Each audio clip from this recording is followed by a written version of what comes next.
ஸ்ரீமன் நாராயணீயம் 65ஆம் தசகம் ராசக்கிரீடை 2ஆம் பகுதி.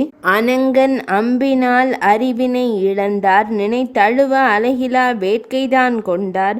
உன் எண்ணம் அவ்வண்ணம்தான் என்றபோதும் நினது உள்ளம் விளையாத பாவனையில் இருந்தாய்.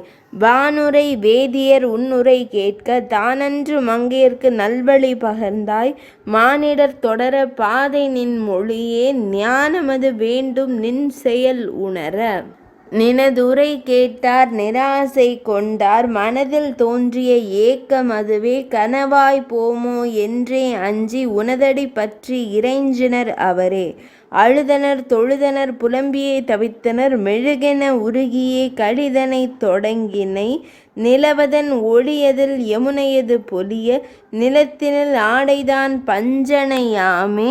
கடித்து சிரித்தாய் மயங்கச் செய்தாய், நளினமாய் நீயும் சரசங்களாடி கரங்கள் பிடித்தாய் தழுவி மகிழ்ந்தாய். உருகியே நின்றார் தம்மை மறந்தே, முன்னொரு நாள் அவர் நீராடுகையில் வான்வண்ணன் நீ அவர் ஆடை கவர. பின்னொரு நாளில் நான் களைவேனென சொன்னதொரு சொல்லை நிறைவேற்றினாயே. கடலில் விளையும் முத்துக்கள் போல கடல் வண்ணன் நீ வியர்த்து நின்றாயே.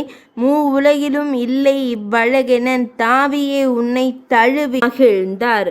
தீண்டச் சுடுவது தீயாகும், பிரிந்தால் எரிக்கும் நெருப்பானாய். மீண்டும் தீண்ட குளிர்ந்தாயே, வெம்மை குளிர்வது விந்தையன்றோ.